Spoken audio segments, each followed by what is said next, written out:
मैंने अगर पास में 2-4 भी ऐसे काम किए जो मुझे लगता था मैं नहीं कर पाऊंगा और मैंने कर दिया, तो फ्यूचर में भी कोई भी काम दे दो मेरे को, अगर ये भी लगता है कि मैं नहीं कर पाऊंगा, फिर भी मुझे पता है मैं कर दूंगा, क्योंकि पास्ट में गया। राइट, ध्यान मत दो, कुर्ता पजामा डाल लो, निकल लो। ताकत होनी चाहिए कि प्रधानमंत्री के दरवाजे पर खड़े हो जाओ तो भागते हुए बाहर आ जाए। बहुत देर हो जाएगी ये बात एहसास होने में। एक जिंदगी बेटा निकल जाएगी सबको खुश करने में।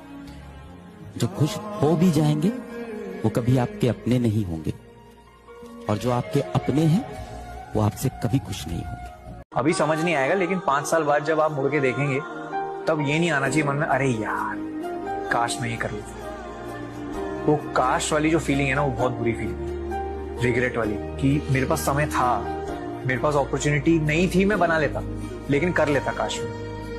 बाहर निकलो बाहर। क्यों? घर पे इज्जत ही नहीं होती जब आप घर पे आदेश देते हो। मां कसम रे, कुछ दिन बाहर निकलो, सच्चा रिस्पेक्ट घर पे मिलने लग जाएगा। एक लाइन बोलूंगा फिर मैं जाऊंगा।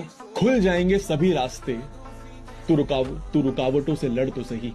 खुल जाएंगे सभी रास्ते, तू रुकावटों से लड़ तो सही। सब होगा हासिल, तू जिद पर अड़ तो सही। जिस व्यक्ति का दिमाग, दिल और हरकतें आपस में कनेक्टेड हैं, कंसिस्टेंट हैं, उससे ज्यादा सुखी कोई मनुष्य नहीं है।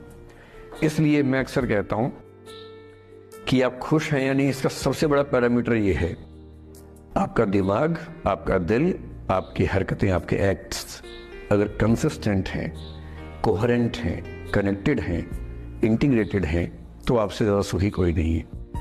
और यदि आप पूरी जिंदगी केवल निभाने में खर्च कर देते हैं तो ठीक है, दुनिया की निगाह में आप सफल होंगे, पर किस दिन खबर आ सकती है कि अच्छे आदमी थे, नहीं झेल पाए अंत में। मैंने आज तक किसी को बड़ा माना ही नहीं। तुम बड़े हो, अपने घर में हो, आप हमें सम्मान करेंगे, मैं आपको सम्मान करूंगा। हम सब उसी मिट्टी से बने, सब। पद का क्या है सर, आता जाता रहता है।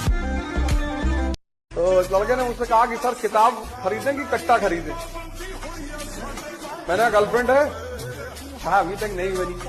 हमने कहा तब मत खरीदना कट्टा, जब तुम मरे हुए हो तो कट्टा रख नहीं पाओगे।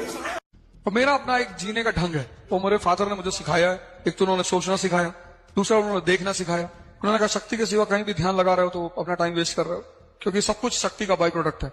रिश्ते, नाते, प्रेम, सब कुछ इस दुनिया में शक्ति का बाई प्रोडक्ट है, सब कुछ। तो जो सब कुछ बाई प्रोडक्ट है तो फिर कहीं और ध्यान लगाने की जरूरत ही क्या? क्यों लगाना? आदमी दुनिया को वैसे ही देखता है जैसा वो खुद होता है। एक बड़ी छोटी सी अच्छी कहानी है, आपने कई बार सुनी होगी कि एक लड़का एक लड़की, छोटे बच्चे खेल रहे थे। एक लड़के के पास जो था मार्बल्स थे, वो कांच के मार्बल्स गोल गोल से, और लड़की के पास स्वीट्स, मिठाइयां थी। तो लड़के ने कहा, बड़ा अच्छी सीख, बड़ी अच्छी। लड़के ने कहा कि तुम मिठाइयां दे दो, मैं मार्बल्स दे देता हूं, तुम एक्सचेंज कर लेते। तो लड़की ने कहा बिल्कुल सही है, उसको मार्बल्स चाहिए थी, उसके पास मिठाइयां थी, बच्चे को मिठाइयां चाहिए थी। बच्चे ने समझदारी से क्या किया कि एक सबसे बढ़िया वाला जो मार्बल था, कांच की जो गोली आती है, बचपन में कई लोगों ने खेली हो, उसको छुड़ा के रखा और बाकी सब कुछ दे दिया। लेकिन जो लड़की थी बेचारी, उसने सारे जो स्वीट्स थे उसके पास, सारी मिठाइयां दे दी। बात निपट गई रात में। अब वो जब लड़का सो रहा था तो उसके मन में एक बात आने लगी कि क्या पता लड़की ने भी सबसे बढ़िया मिठाइयां रख ली। उसको नींद नहीं आ रही थी।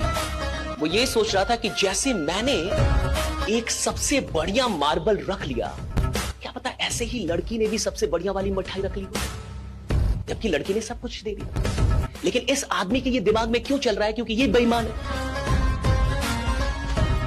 हर बेईमान को सामने वाले में कुछ ना कुछ बेईमानी दिखता है, और हर बेईमान आदमी को लगता है कि हर आदमी अपने स्वार्थ के लिए काम कर रहा है। आप उसके सामने संत महात्मा क्यों ना लेके आ जाए, फिर भी वो बता देगा कि इसका क्या स्वार्थ है।